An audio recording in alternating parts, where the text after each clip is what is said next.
Ka-Express, mainit ang usapan sa buong Asian basketball community matapos ang breakout performance ni Yang Hansen ng China sa NBA preseason kasama ang Portland Trail Blazers. Sa kanyang debut, nagtala siya ng 16 points, 4 rebounds and 3 blocks. Ipinakita na may lugar din ang Asianong big man sa pinakamalakas na liga sa mundo.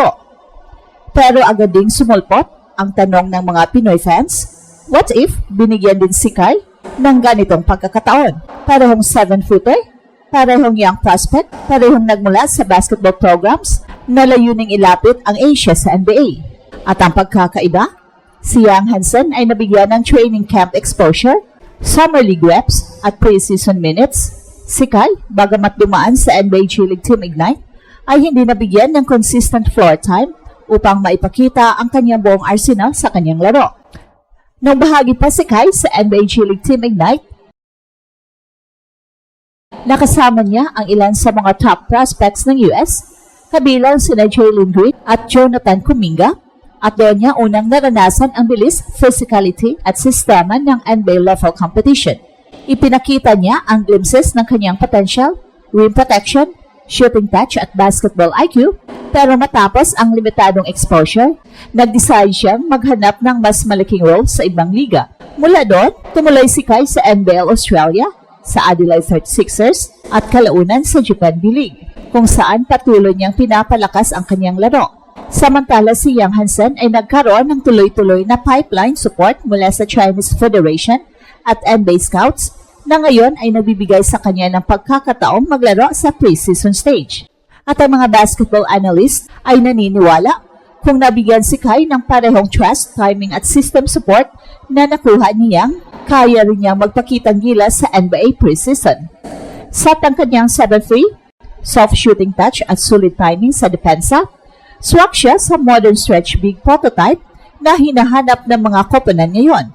Kaya sa bawat laro ni Yang Hansen sa Portland, ramdam ang collective sentiment ng mga Pinoy fans. Kung nabigyan lang ng parehong pagkakataon si Kai, baka siya rin ang headline ngayon sa NBA preseason. Buong Asia ngayon ang nag-uusap tungkol kay Yang Hansen ng China, ang 7-foot prospect na nagpasabog ng performance sa NBA preseason kasama ang Portland Trail Blazers.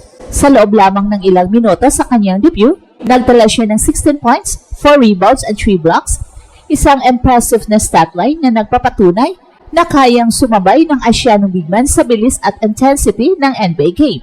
Pero habang nagdiriwang ang mga Chinese fans, ibang diskusyon naman ang umiikot sa Pilipinas.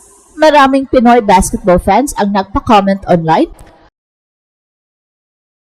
Kung si Kai kaya ang nabigyan ng ganitong pagkakataon, kaya rin ba niyang patunayan ang sarili niya tulad ni Yang Hansen? Si Kai ay kilalang 7-3 tower mula sa Las Piñas, ay matagal nang tinitingnang pag-asa ng bansa sa NBA. Hindi man siya nabigyan ng preseason slot tulad ni Yang Hansen, hindi magkakaila na taglay niya ang parehong potensyal, o posibleng higit pa. Ang malaking pinagkaiba lang ang pagkakataon. Naalala ng marami na sumali si Kai sa NBA G League Team Ignite, ang parehong developmental team na pinanggalingan ni Jalen Green at Jonathan Kuminga.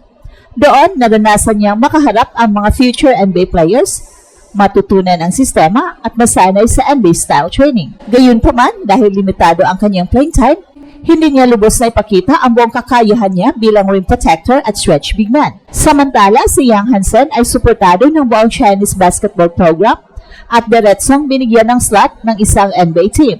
Si Kai naman ay kinailangang maghanap ng sariling landas mula NBL Australia hanggang sa Japan B-League para patuloy na mapatunayan na karapat-dapat siyang mapansin ng mga NBA scouts. Ngayon, habang pumapalakpak ang mundo para kay Yang Hansen, muling nabubuhay ang tanong ng bawat Pinoy. What if binigyan din si Kai ng parehong chance? Baka siya rin ang headline ng NBA preseason ngayon. Well, kung pag-uusapan ang potensyal, hindi na lalayo si Kai kay Yang Hansen. Pareho silang may taas na higit 7 feet, parehong may malambot na shooting touch, at parehong kayang protektahan ang rim. Pero may isang malaking pagkakaiba, ang sistema ng suporta sa likod nila. Si Yang Hansen ay produkto ng Chinese Basketball Association at bahagi ng isang programang matagal nang may direktang connection sa NBA. May mga scout, sponsor at international exposure mula pa lang sa youth tournaments. Kaya nung nagbukas ang pagkakataon sa Portland Trail Blazers, madali para sa mga decision makers na magbigay ng preseason slot para masubukan ang kanyang laro. Samantala si Kai, kahit may mas mahabang international experience mula sa Ateneo High School hanggang sa NBL Australia at Japan B-League, ay kailangang dumaan sa mas mahirap na ruta.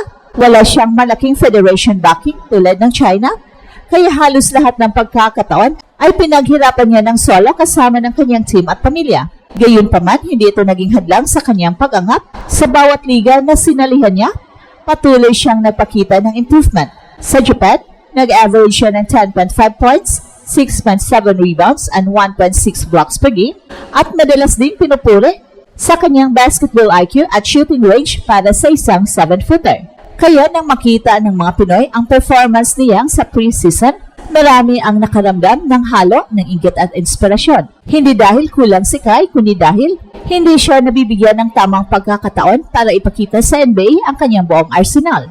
Sa mata ng mga fans, malinaw ang mensahe, hindi talento ang kulang sa Pilipinas, kundi pagkakataon. Habang patuloy na pinag-uusapan ang breakout performance ni Yang Hansen sa NBA preseason, mas lumalalim ang usapin sa pagitan ng China at Pilipinas pagdating sa basketball development model. Ang tagumpay ni Yang ay hindi lamang bunga ng talento, ito ay produkto ng malakas na sistemang nag-aangat sa mga batang atleta papunta sa global stage. Sa China, may diretsong tulay mula sa kanilang national program patungong NBA. May suporta mula sa gobyerno, elite training facilities at international exposure sa murang edad.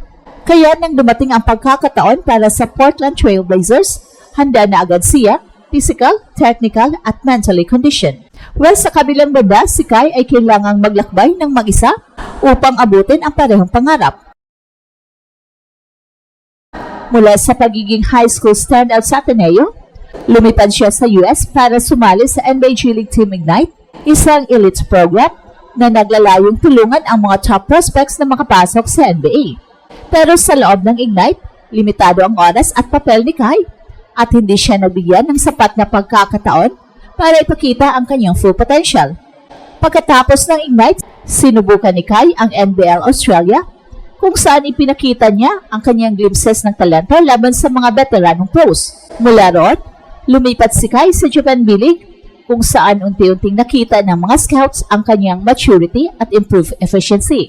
Pero kahit may mga ganitong hakbang, hindi pa rin siya nabibigyan ng konkretong NBA chance. Isang pre-season slot na tulad kay Yang Hansen.